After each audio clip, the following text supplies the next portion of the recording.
Tressa is on its way to Mars. Simpson, we'll contact you when we reach the entry trajectory. Good luck and Godspeed. I'll be waiting for the good news.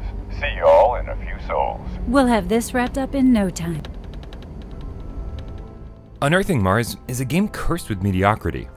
It tells a short, linear tale about a space mission to Mars, which should be riveting, epic, intense, adjectives. But Unearthing Mars never impresses, despite the promise of a grand adventure. You know, mankind has been watching the Red Planet for hundreds of years. We've got food and supplies, but if this damn sandstorm doesn't let up, this is going to be one long mission. It's going to be... There's a bunch of gameplay styles mixed in here, offering up a ton of variety. The first chapter has you making dialogue choices. The next, you're helping pilot a spacecraft. Eventually, you'll explore a planet on foot, drive a vehicle, solve some puzzles, and even defend against alien attackers in a shooting gallery-like final stage.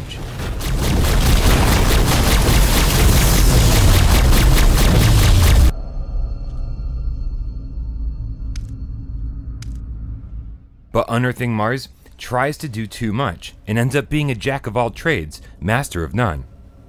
So what makes all these gameplay mechanics so mediocre? Well, dialogue choices don't seem to have any effect, kind of nullifying the point of making a decision at all. On-foot exploration is done by teleporting to pre-designated spots around the terrain, so you're just clicking around until you finally end up where the game wants you to be.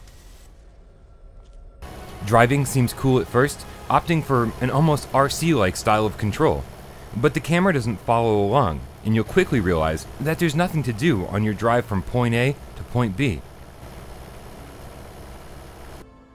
The simple puzzles, unfortunately, don't offer much of a challenge. And the radically different final stage, however welcome, feels totally out of place. More of this style gameplay dispersed throughout the adventure would have really been a nice change of pace, because despite the premise, Unearthing Mars lacks any real excitement.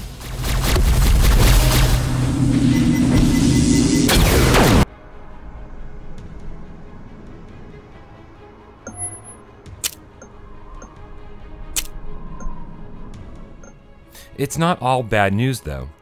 2 move controllers are required, and it's always more fun to interact with a VR world in this fashion. And the gameplay variety does keep things moving along without getting stale.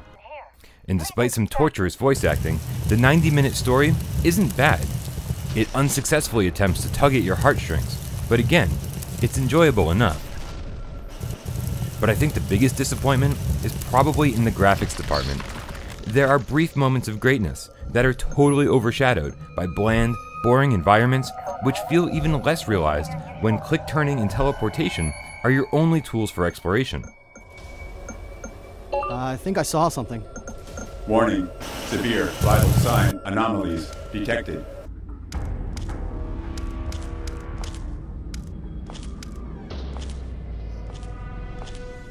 In just a few short months, PlayStation VR games have already come so far.